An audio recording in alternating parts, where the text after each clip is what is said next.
Ladies and gentlemen, thank you very much. If you can take a seat, we will resume with our two panels this afternoon. I'm sure you're all anticipating highly.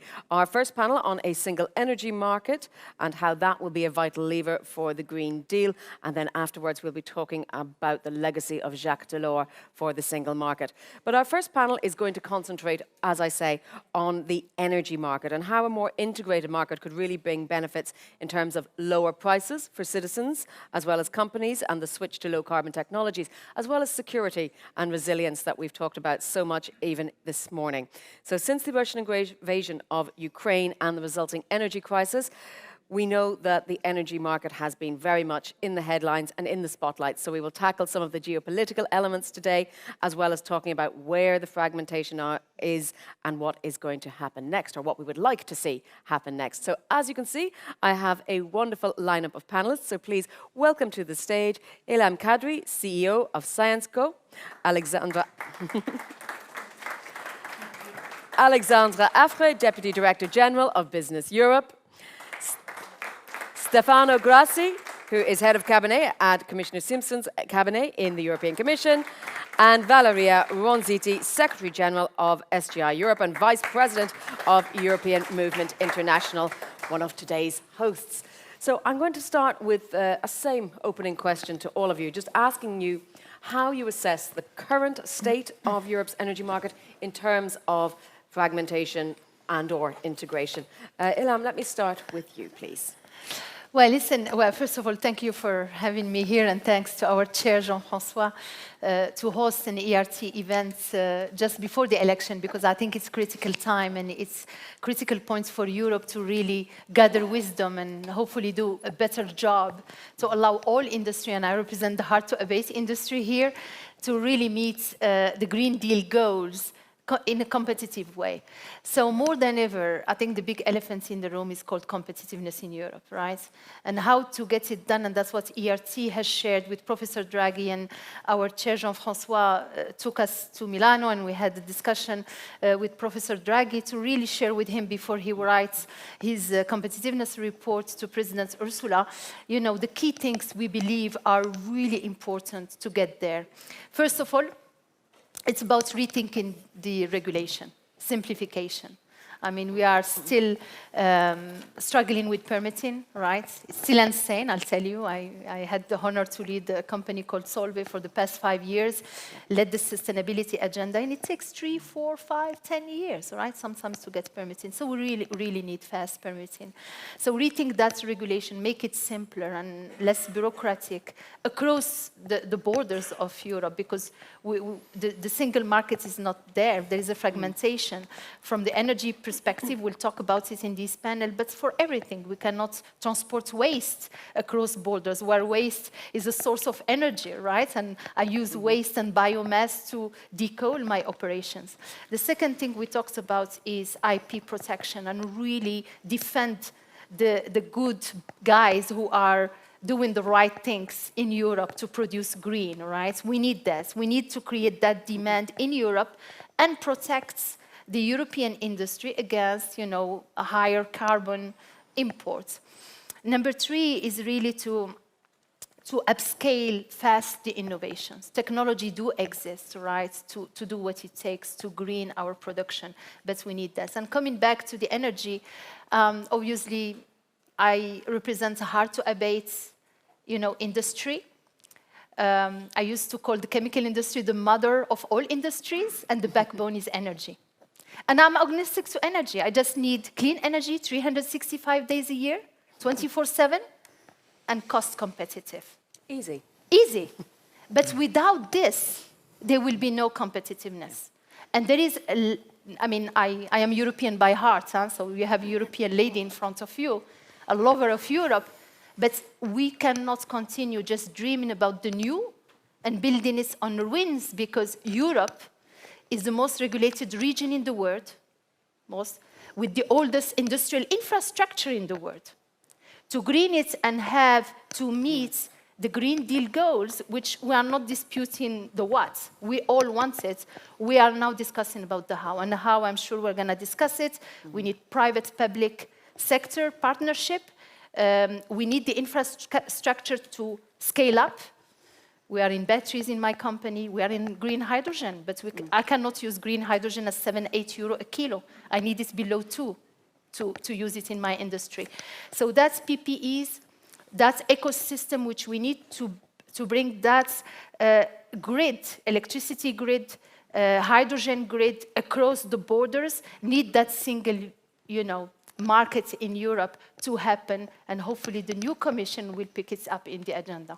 Well, my final question to you is going to be what do you want the new Commission to do, but we've still a full panel to get to through before then. Alexandre, same question to you. How do you assess the current landscape? Is there significant fragmentation? Are there pockets of integration? What's your thoughts? Good afternoon, and thank you for the invitation. So, I think the first point for us is the benefit of the integration of the energy market is very clear, very well documented, and in my membership at BusinessEurope, it's very clear the need for more integration of the internal energy market. If we take into account the fact that we will have more and more intermittent energy sources in the market, the integration of the energy market is becoming even stronger and stronger. The thing is, with energy, it's a bit of a particular animal.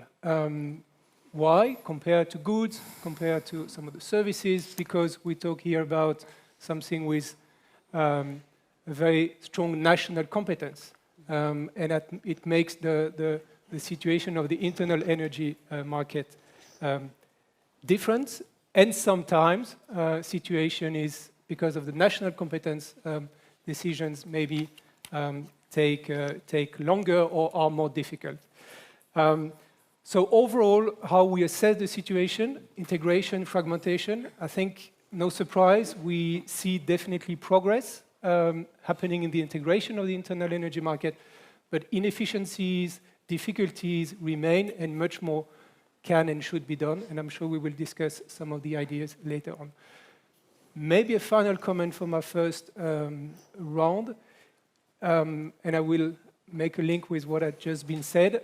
We should all keep in mind why we are talking about integration of the internal energy market. For security reasons, and I'm sure, again, we will talk more on this one, but also very much for competitiveness.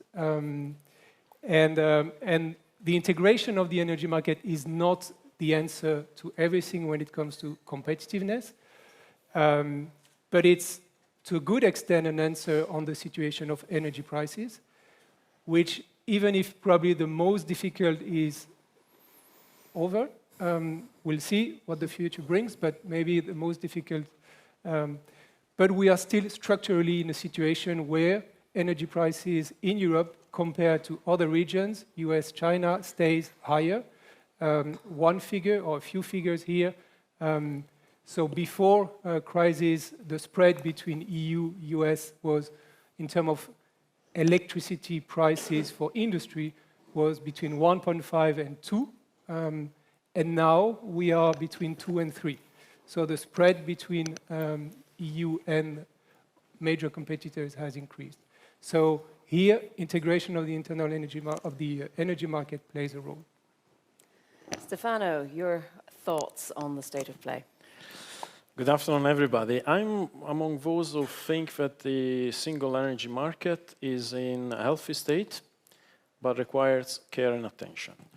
Because the single energy market has gone through what was the worst energy crisis of the last 40 years, an incredible supply shock, with an amazing resilience, and has proven its value added. At the beginning of a crisis, the reflex, it could have been the single market, the first victim of the crisis. Because the first reaction of member states, the first instinct was to try and find domestic responses, to national responses to the crisis, to put in place schemes and subsidies to support industry or households, to ring-fence their market, in some cases even export restrictions. We've seen some member states thinking or actually trying to implement restrictions to gas flows or to electricity flows. But then the single market has become the rescuer of Europe in the crisis. through, first of all, an incredibly fast investment in infrastructure. We have now LNG terminals opening for more than 50 BCM, ensuring adequate supply from the international market to compensate the shortfall from Russian gas. We have seen rapid intervention on a number of blocking points and interconnections to adjust to a situation where the gas flows from the west to east and from the south to north, than compared to east to west or north to south. And we have seen an ability of a member states to coordinate even their own gas demand and their own gas consumptions, simply to protect industrial supply chain that are pan-European. If someone had rationed gas to some parts or some segments of the same supply chain, while imagine another member states did not, the entire supply chain would have stopped. And third, we have seen a correct functioning of the legal infrastructure of a single market, because we had the correct flows and allocation of prices everywhere without any electricity blackout, without any need for rationing, of gas. And the single market has been the recipe for energy security, is what Alexandre was saying. We have seen amazing things like Spain becoming an exporter of electricity to France, when France had a moment of reduction in the nuclear capacity. We have seen Italy becoming for the first time an exporter of gas towards Austria and towards the north.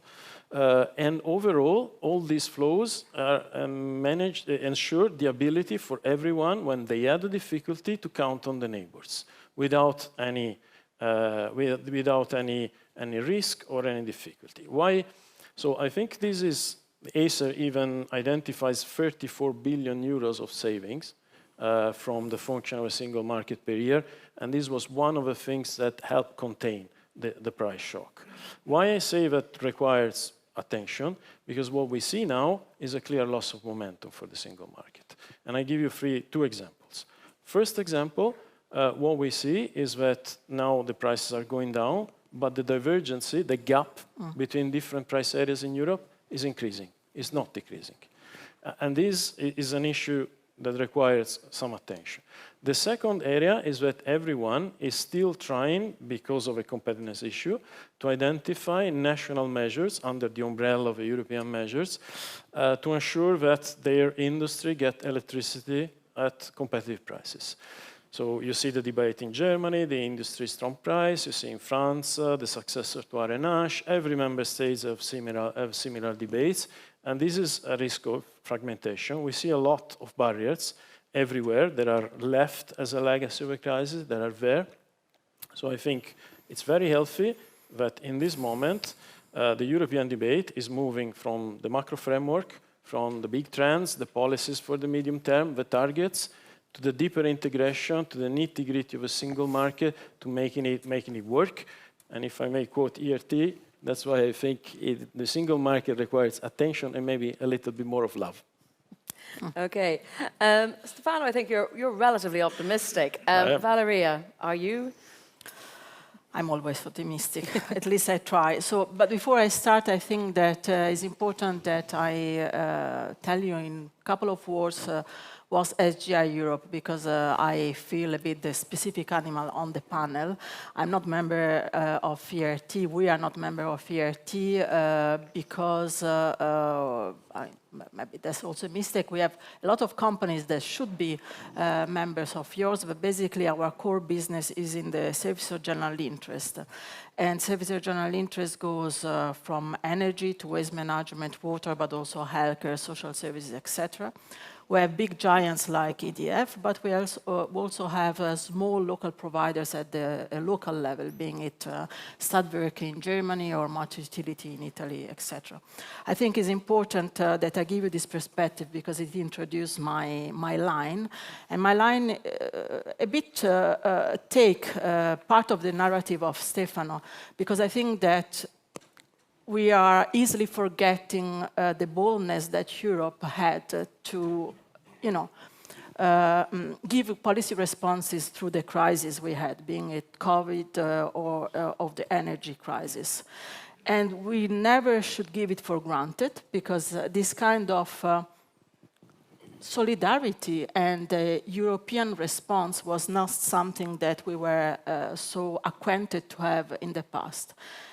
This needs to be recognized, but as all of the speakers before me said, at the same time, it proved that this solidarity is very much emergency-based. And what we now need is a clear and true green single market. By the way, I think we should already recall that today we are trying to influence the report of Enrico Letta on the single market. Which is going to be, I think, a basis for then the competitiveness report of Draghi. The two needs to go together, is very important. So for this single market, green single market, to really be created and be effective, we need indeed to go away from this emergency attitude.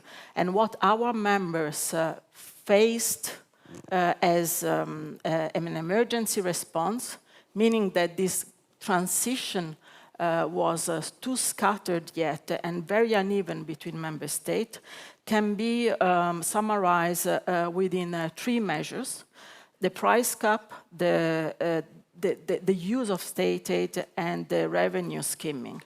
And here, I want to go back to the fact that we represent both big and small, because there is a big difference on how a big company can face and react to these kind of measures, and how smaller providers at the local level, even in rural areas, are taking the consequences of these measures. So the price cap and the revenue skimming basically led to the situation that a lot of SGI providers, especially the smaller municipal one, lost a lot of money, and this limited their ability to further invest in renewables and their transformation, whereas for decades we have been told you have to invest in renewables, that's the future. And this resulted in this bigger fragmentation that has been increased by the fact that different member states could use differently the state aid bonanza that we had for a while. And so in order to avoid this fragmentation, we need a truly green single market, and I can back to what are the recipe and the ingredients in the second round. Thank you, Valeria. Since you raised it, let's stay with the, if you like, the shock element, because you said that sometimes the single market integration comes as emergency response. And Alexandre, I was going to ask you about the impact of geopolitical events, I mean, in particular, the war on Ukraine, and how that impacts integration. I mean, isn't the ability to react to these crises and these shocks what we need the single market for? If everything functioned perfectly, we would be less concerned. Tell me a bit about how that works and whether we can use a crisis to push ourselves forward. Yeah. So here I think, and I will probably build on a few points which have been made before. So when it comes to the integration,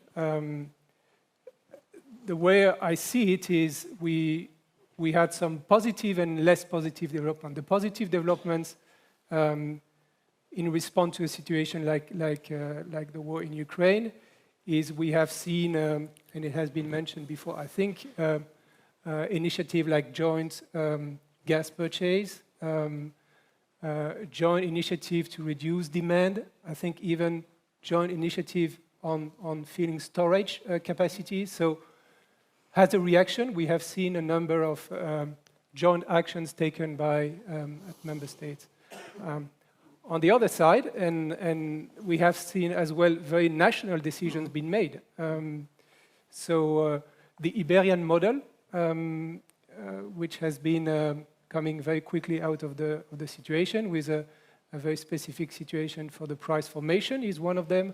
I think you just mentioned this cap on revenues, which has been implemented different ways in the member states. So we have seen as well examples of leading to risk, or if not already happening, more fragmentation. So it's a mix of the two, where I think, and we think there is definitely, it has triggered some positive development is in terms of overall security of supply. Again, a few examples have been mentioned. I'd like to mention one more, the example of the country where we are now, Belgium. Before the crisis, I was, especially during winter times, peak demand was importing gas because of limited LNG terminal for imports, was importing gas from Russia via Germany. With the situation, Belgium has developed a lot the capacity on LNG terminal imports, also improved the import of gas from the UK, and now Belgium is selling gas to Germany. So very different shifts in the situation there. Stefano, let me ask you, do you think we've reacted, or we as Europe, or the lead given by the EU and the European Commission, the correct reaction to these crises and these shocks that we're talking about? And as I was saying, how do we leverage that to increase integration? Difficult that I say that we didn't react in the right way. I can only say that we did the best we could. Yeah. And again, it's a crisis that had no template. I think no one, even the companies, and some of you are here, who are preparing the worst case scenarios and their own outlook, etc., they never, ever considered the situation where we lose 40% of our oil and gas, I wouldn't say almost overnight. And many thought that we will not be able to cope with that. And maybe probably also in the East thought that they calculated well their move. And I think it's probably a mix of some good luck, some well-targeted policies, and a lot of money spent by member states to subsidize the high energy prices and maintain in life industry and avoid a revolt at public opinion. We had also to be creative in the idea of a market correction mechanism or a price cap is, I think, an extremely innovative way to intervene in the gas market.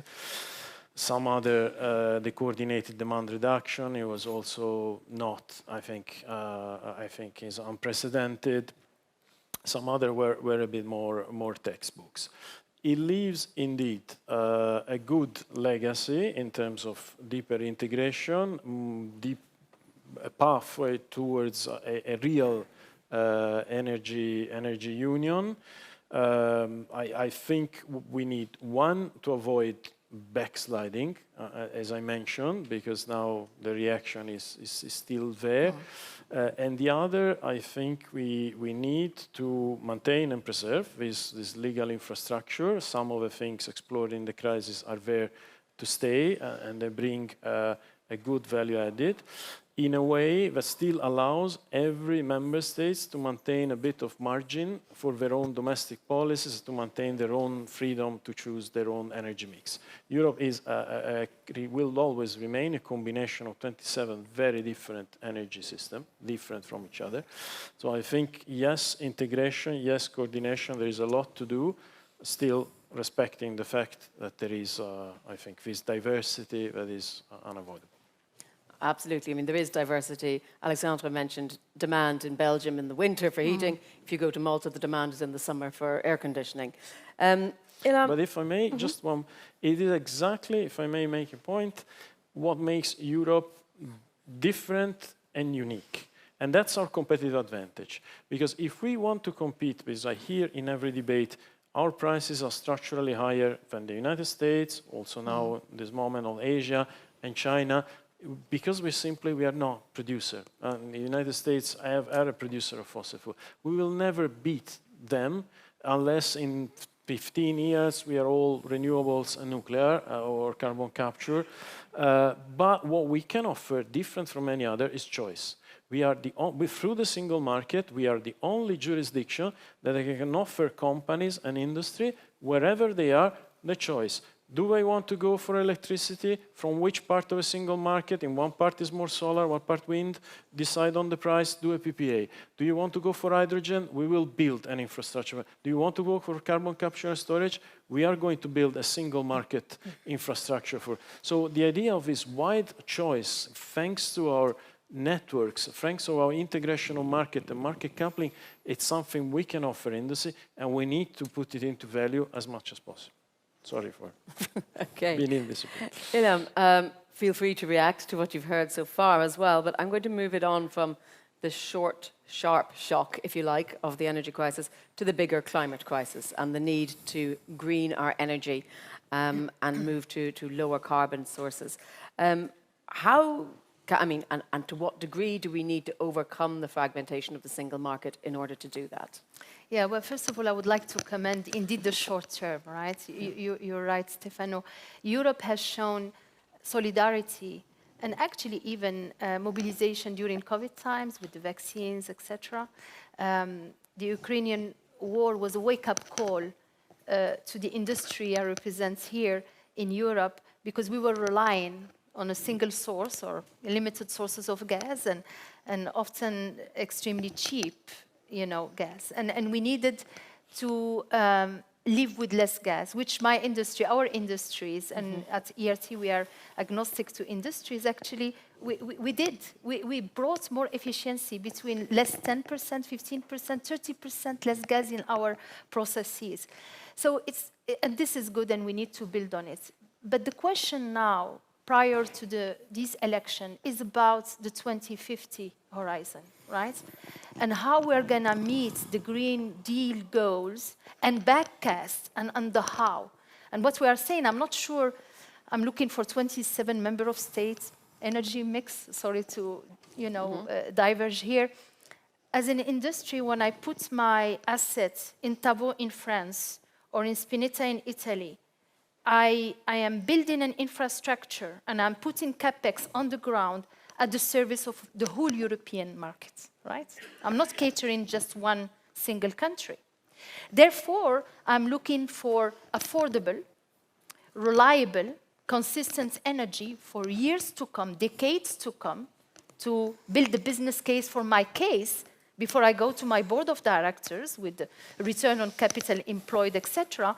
And I look at the available energy around me, and I'm agnostic to it. It can be hydro, it can be wind, it can be solar, it can be biomass, it can be nuclear. I need it 24/7, 365 days a year. And often I cannot do it alone. And that's why we need to build hubs, right? We are building hubs, by the way, in Tavaux with Innovin, with Ineos. We are building hubs in Spinetta with peers, with competitors. So the private sector is doing it. And what we need is the public sector with the private sector to start accelerating those hubs. And indeed, I agree, in Belgium now is blessed, is actually a continuum between the West and the East, right, to bring probably hydrogen to Germany. We are building new opportunities for countries, including for Belgium. But again, I'm passionate about industry. That's what I've done all my life. And without industry, there is no job. And again, in Europe, there is a carbon pricing. Nobody believed that carbon pricing can reach €100 a ton. It did, right, in 2022. And we're competing with zero or low carbon priced products imported to Europe. So again, I think the ERT said this very well. And 2 days ago, we were 70 CEOs in Antwerpen, and we met President Ursula von der Leyen. The Premier de Croo was with us. I had the honor to chair a debate. And we asked for an industrial deal at the service of the Green Deal. Like we asked for the energy policy to be harmonized, to be consistent, and to allow industries to be competitive. And it cannot be member of states owned only. If you do that, if you continue doing this, you will see more industries leaving Europe and competing with the IRA of the USA, we like it or not, is there, and with state economy driven with China, who has its own green roadmap, 2060 or before, we shall see, but they still run with coal, right? Fired plants. So I think that's what Europe needs to really put in the middle of the agenda, is competitiveness energy policy is meant to do, and then harmonization and reinvent the single market from Delors. I think the next panel probably is going to talk about that. That dream from Delors now needs to come to the industry single market, to the energy single market, at the service of jobs, by the way, because we need to leave nobody behind. If not, we get the yellow vest or the farmers crisis we are seeing on the road. You have an industry crisis as we speak about. But I have a lot of hope. Europe is the land of talent, skills. Industry started here. I think we have the leaders to pick up the challenge and the opportunity to create a highly competitive Europe industrially. More optimism than I expected on this side of the panel. Always. Valeria, so I want to stay talking about this transition to the low-carbon economy. Tell us, what does the EU need to leverage, and how can it leverage our assets? Here again, I will start with recalling to ourselves that carbon neutrality by 2050 is a legal commitment that we took. So we have to deliver. The whole question is how to make it feasible, both for industry and those who are the backbone for industry, meaning the service of general interest, because without efficient energy provision, but also transport, water, and other essential services, industry can't prosper. The competitive disadvantage that we have as SGI is that we don't have the luxury to go out of Europe if the market doesn't have the right condition for us. We simply can't do it because we have to provide services affordable, accessible, and high-performing. And this high-performing, I would be very curious to see what is the interpretation of high-performing in the room that might differ from one side to the other. For us, the key to high-performing are the citizens. And for this, I say citizens in the normal acception, but also the companies, the clients that we have to serve also with the service provision. And despite having been, I think, the only employer organization stating at the very beginning of the Green Deal, yes, it is the growth strategy for the future, with a lot of internal turmoil, because in my membership, some were thinking you are bringing us to an NGO narrative. Despite that, we are more skeptical and so less optimistic at the moment about the implementation. We had more expectation about the involvement in the shaping of the measure of service of general interest, but also business. I mean, as social partners being key to the just transition, we thought we would have been immediately integrated into the shaping. And the loopholes we are seeing now and the skepticism that we are seeing by many actors are also part of the lack of this involvement. And the other mistake we see that can be recovered, and on this I want to be optimistic. I have very much hope in Maros Sefcovic and the fact that is now, increasing the dialogues with us all. There are two factors. One, still, it has been reasoned sector by sector. This panel is also a demonstration how we focus on one sector only, whereas sector integration is the key. We don't have neither the time nor the money to function sector by sector. The kind of shift, remodeling needs to be sector integrated. And in this sector integration concept, I want to bring up an example that might seem very far away from the audience here, but is not in our reality as a provider of service of general interest. think at the consequences of the energy renovation in building directive on the housing sector, including the social housing sector.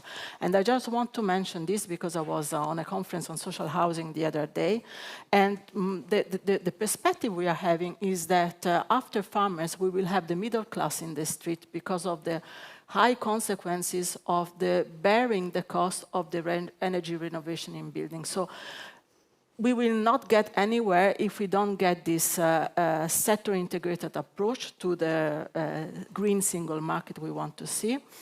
Yeah, and then I wanted to have another point. It went away. That's the main point, the sector integration, because without that, we are not going to make it. So the rethinking needs to be really going into the very core of the single market and its vision, and that's one of the main advice we are giving to Enrico Letta for his report, think big, be ambitious. Ilham, I think you wanted to add something. And Alexandre, I'm going to come to you next to talk to you about it's going to policy be very framework. short because you inspired me. First of all, Europe needs to start with the member of states with green procurement, public procurement. Let's do it ourselves already. There are green products available in Europe. Obviously, who is going to pay for it? You talked about that. But let's start with the green public procurement. And it's a call for action for the new commission, for the member of states, in renovation in building, etc. And that creates a job. ERT, data points from ERT, 20 million workers we need reskilling in Europe or upskilling by 2030. Globally, the clean jobs are going to double between now and 2030. So the clean tech industry, including for old industries like mine, a 160-year-old company, right, needs those clean jobs. We need to see it as a way to promote new education. Digitalization, we don't talk about it, but... Oh, we did in the last You one. did, and I was not there, and I know it's close to the heart of ERT. I mean, when I hear how we can lead in Europe, the digital wave, the Gen AI, is going to also revolutionize our industries. We need those great new jobs, right, to help us cut the waste and the bad costs and reinvest them in the good costs. So I wanted just to talk about green public procurement. No, I think you're both absolutely right about the need for cross-sector integration. Why is not flying green public procurement? Because there are no incentives for the companies to take it up. My members, I mean, is not, you know, the corporate social responsibility angle is not working anymore. We need to give real incentives and attractiveness to green public procurement. This must be part of the recipe. Well, Alexandre, as I said, we're hearing the call for what we want and what the ladies need for industry. What, in your view, are the right policy frameworks to help to deliver that with deepening integration, with the idea of a greener energy union? Maybe before answering this question, just to be precise, as Business Europe, indeed, we have and still have the question mark about we would like the Green Deal to be a real growth strategy. We still need to be convinced it is the case. And I think the point about the affordability of this is very center into the reason why we still need to be convinced and to be proven that it can be the case. Indeed, Europe has a lot of advantages, provide a lot of different solutions, but if it's not affordable for the citizens, for the industries, I mean, it's going to be very difficult to be successful in the transition. Now, in terms of policy framework, around the internal energy market to go into the green transition, there is a lot which can be mentioned. So it's difficult, but maybe to pick a few. I think one point is, if I'm not mistaken, and this is maybe something the crisis has learned to the EU, there has been no or very few investment in energy capacity without form of subsidies in the last years, which shows that even if we would like the energy market only system has not proven to be yet successful. And this is linked to the discussion about competition, state aid. And here, of course, it's a very delicate balance to be achieved. No? There is no doubt about form of subsidies needs to be available for industries which have to transition towards climate neutrality. At the same time, obviously, we need to be extremely vigilant about not fragmenting the market. So it's a difficult exercise, but extremely important to find the right balance. So I think that's one element I wanted to mention. The second one is back to permits, which was mentioned in the very initial intervention by Ilham. We have just published a study also having surveyed companies, large, small, across different European countries. And no surprise to all of you, I think 8 out of the 10 companies are saying complexity and length of permitting procedures is an obstacle for investment in Europe. So that is very strong to our membership. The EU, the European Commission, has taken a number of initiatives in the clean tech sector, but also with the Net Zero Industry Act, critical raw material. We now as well have to see for the implementation of this to be, and I know that in certain member states it's going better, but it's maybe not yet uniform. From what we have studied, there is probably as well room for some further improvement of the European policy framework around permitting. So we very much hope this will stay very high on the agenda for the next cycle. And it's not my one solution for the end. But we hope it stays very high on the agenda and not only think in terms of implementation, but also how you can maybe do even more at European level on permitting. All right, Stefano, the Commission is going to do all this? How? I heard a lot of things that are extremely true and extremely challenging at the same time, because you were asking about the crisis, so one come out of a crisis, a bit of feeling we've done a job. In reality, the job starts now. And I wanted, if I can, maybe to pick up 2 or 3 things that they're coming up in the debate. I think very important what Ilham was saying, both the words she used, agnostic on where the electricity, the power comes from, but also on the fact if I have to locate an investment, I need to go where I have a guarantee of stability of electricity at a certain price for a long period of time. And I think this is one, for me, the number one challenge in the single market going forward is exactly the price of electricity, exactly the ability to guarantee to industry to be the first to gather the benefits of the greening of power production and the reduction of cost. Faster penetration of renewables, more flexibility, but also maybe some bridge solutions, some contractual forms to allow industry to be comfortable in a certain price zone. The other thing we can offer to industry, again, and I think my commissioner is particularly committed to that and championed a little internal battle on that, is exactly this agnosticism, this technological neutrality. We have launched a few days ago an industrial alliance on SMRs. We have launched a new strategy on carbon management. I think we have to fast track as much as possible renewables, don't misunderstand me. This is the number one choice. But we have in Europe to keep open options, exactly to give industry the ability to source electricity at the best possible price anytime. The other more challenging point that I heard, I finish with this. The other point that is dear to us is permitting, indeed. And indeed, we were possibly one of the most courageous commission on permitting because we had even 2 emergency regulations there, new innovative solutions. And still, we see that there is a lot of problem on implementation, on staffing of the authorities in member states dealing with permitting. But there is one point that I want to make, is that the most valuable and profitable investment in infrastructure and generation in the future are all cross-border. You have here the Princess Elizabeth hybrid platform for offshore wind. You have the Bornholm Island between Germany and Denmark. These are all the best offshore wind locations are all cross-cutting different sea areas, even with the UK or in other parts of the Mediterranean, different member states, or the Baltic.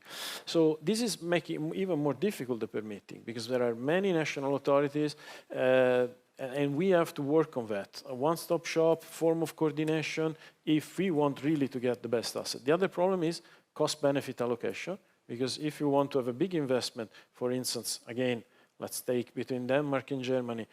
Denmark is a small market. Is it going to serve not only Denmark, but Germany, Netherlands? So who pays for the grids and the cost of the asset? Do we share? What are the externalities? If we want to avoid incredible disputes, delay the process, we need to address this. My final point is the most difficult, is what they were saying on the policies. Are we really convinced that the green transition is a growth strategy? And I think here we have two challenges. One, if I may quote one of my mentors, the other one will be here after us in the panel, Jean-Claude Juncker. He was always saying, we all know, as Prime Minister, what are the reforms where we have to do the right thing. But we don't know how to win elections after we've done it. So these policies of green transition, by definition, are policies which have a very high upfront cost, the capex cost. The cost now for this generation, for these voters, but the benefits will come in 5, 6, 7, 10 years. So I think the role of the Commission, and why I tend to be the optimist always, is to be the one that beyond the elections is setting the sight to the medium term. And that's why I think we need to have a bit more confidence that staying the course of a Green Deal will bring benefits. Because in many industrial sectors, we are at the end of a technological cycle. We will have to change anyway. Do we want to stay with gas? Do we want to stay with coal? Or we want to take the leap. So the problem is, and our challenge, is to respond to the call from industry, this industrial deal, by giving them the incentives, the tools, the framework conditions to be comfortable. And I think it's very important that we stay the course, because all these techs are job creating, much better jobs than keeping, I don't know, a coal-fired power plant somewhere. Look at China. China, yes, has coal, that's true.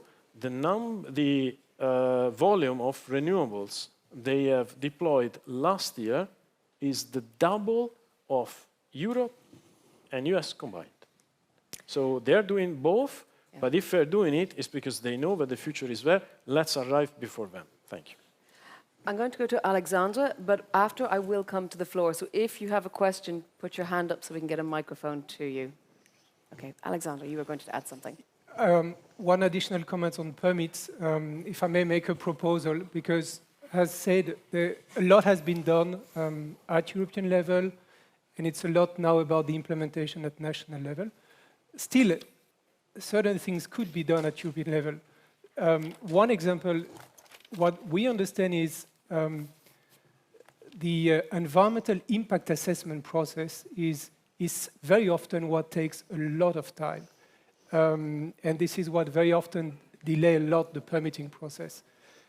In the US, not later than last year, they have adopted an act to cap by maximum 2 years, in certain cases, or 1 year, the environmental impact assessment. So it's not, of course, at all about questioning this. It has to be done, but maybe in a faster way. Is it something which could be envisaged at European level to go even faster? Valeria.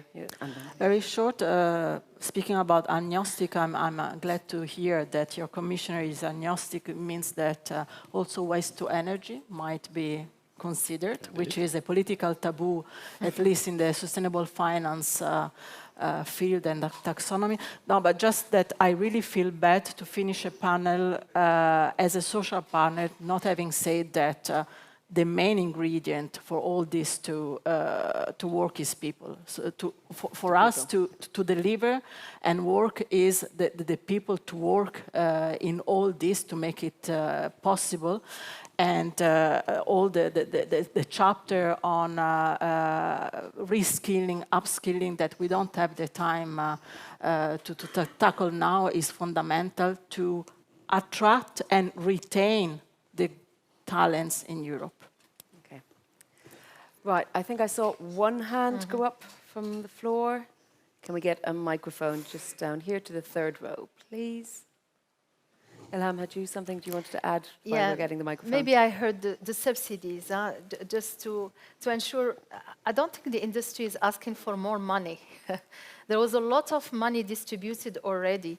And frankly, like Sir Churchill used to say, don't waste a good crisis. We all learned from the crisis, the repetitive crisis we've been through in the recent years, to be more efficient and productive, use less energy, waste less, etc.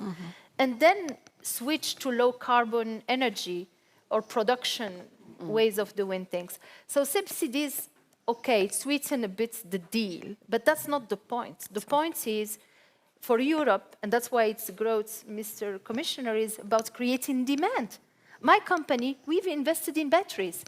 But without charging station, it happens that the European driver likes to drive 100 kilometers to the south of Italy or France from here, even if they do it once a year. That's life. That's how it works. We need charging stations. We need to create that demand in Europe. If not, I mean, my plans, which I put a few years back and is going to be ready by the end of the year, I'm not going to fill the plants, right? We really need to create the whole ecosystem. It's not only mega plants for mega factories in batteries. You need the whole value chain, including the chemical industry I represent. Demand, demand, demand, green demand, green demand, green demand, and green public procurement. Okay. Quick question, if you can keep it really concise, that would be great. Can you hear me? It's all right. Yeah. So when talking about energy production, it's closely related to raw materials. Most of all, when we are talking about offshore production. So when we are talking in terms of Green Deal, so we expect that carbon emissions are going closer and closer to zero, while at the same time, the extraction of raw materials is increasing every time, with time, and it will keep increasing.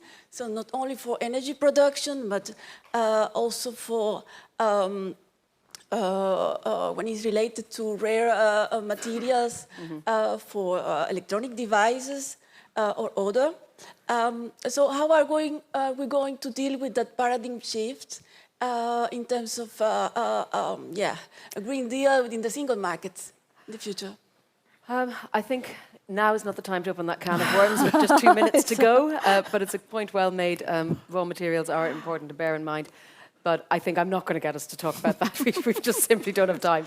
Instead, I'm going to ask each of our 3 non-commission panelists what they would like to see from the next mandate. If you could have one thing, one Christmas wish list, what would it be? And Stefano, I'm going to ask you, what is your hope for the next commission? So, Alexandre.